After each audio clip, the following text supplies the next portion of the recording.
Hello guys. അപ്പോൾ രാവിലെ തന്നെ ഇവരെല്ലാവരും ഒന്ന് പുറത്തുപോയി. പിന്നെ നമ്മൾ പിള്ളേർ മാത്രമേ ഉണ്ടായിരുന്നുള്ളൂ. നിങ്ങളെല്ലാവരും വിചാരിക്കുന്നുണ്ടോ ഇവനീ കഴിക്കുന്ന ഉച്ചക്കലത്തെയാണെന്ന്? അല്ല ഗൈസ്, രാവിലത്തെയാണ്. ഇത് ഇന്നലെ കൊച്ചു ചെറുതായിട്ടൊന്ന് ഐബ്രോ പെൻസിൽ വെച്ച് കണ്ണെഴുതിയതാ. അതെങ്ങനെയാ? ഇതൊക്കെ കണ്ടല്ലേ പഠിക്കുന്നേ. പിന്നെ എല്ലാവരും നല്ല വിശന്നിരിക്കുമായിരുന്നു. മന്തി ഉണ്ടായിട്ടും അത് ചൂടാക്കാനുള്ള മടി കൊണ്ട് ഈ റോബസ്റ്റാ പഴം വെച്ച് എന്തെങ്കിലും ഉണ്ടാക്കാന്ന് കരുതി. അങ്ങനെ അത് ഉണ്ടാക്കാൻ പാത്രം തപ്പിയെടുത്തപ്പോൾ അത് പിന്നെ കഴുകാൻ ആർക്കും വയ്യ. ഇവിടെ എല്ലാവർക്കും ഏകദേശം ഒരേപോലെ മടിയാണ്. അങ്ങനെ നമ്മൾ പഴമൊക്കെ അരിഞ്ഞ് കുറച്ച് നെയ്യും പഞ്ചസാരയൊക്കെ ഇട്ട് സെറ്റാക്കി കുക്കിംഗ് അങ്ങോട്ട് സ്റ്റാർട്ട് ചെയ്തു. ബാക്കി പിന്നെ ഹബി വന്ന് അങ്ങോട്ട് ഏറ്റെടുത്തു.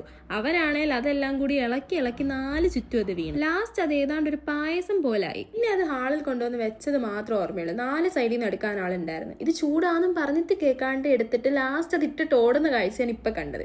പിന്നെ എല്ലാവരും കഴിക്കുന്ന കണ്ടവൻ എങ്ങനെയൊക്കെ കഴിച്ച് അടിപൊളി കൊള്ളാമെന്നൊക്കെ പറഞ്ഞു. ഞാനും ഹബിയും കൂടി ഉണ്ടാക്കിയോണ്ട് തന്നെ ലാസ്റ്റ് പിന്നെ ഞങ്ങൾ രണ്ടുപേരും മാത്രമേ ഉണ്ടായിരുന്നുള്ളൂ അത് കഴിച്ചു തീർക്കാൻ. പിന്നെ കുറച്ച് കഴിഞ്ഞ് ഇവിടെ അടിയായി ബഹളമായി, ഒന്നും പറയണ്ട. ഇതൊന്നും കാണാൻ വയ്യ. ഞാൻ മന്തി ചൂടാക്കാനെന്നും പറഞ്ഞ അടുക്കളയിൽ കയറിയത്. അടുത്ത പണി അവൻ അവിടെ ഒപ്പിച്ച്. അങ്ങനെ പിന്നെ മന്തിയൊക്കെ കഴിച്ചെങ്കിരുന്ന്. പിന്നെ ഇവൻ ഈ കല്യാണത്തിന് പോകുന്ന പോലെ ഒരുങ്ങുന്നത് ജസ്റ്റ് ഒന്ന് പുറത്തു പോകാനാ. വെപ്രാളം കാരണം സ്പ്രേ എടുത്ത് ആദ്യമേ കണ്ണിലങ്ങ് അടിച്ച്. നമ്മൾ എവിടാ പോയെന്നൊക്കെ വേറെ തന്നെ ഒരു വീഡിയോ വരുന്നുണ്ട്.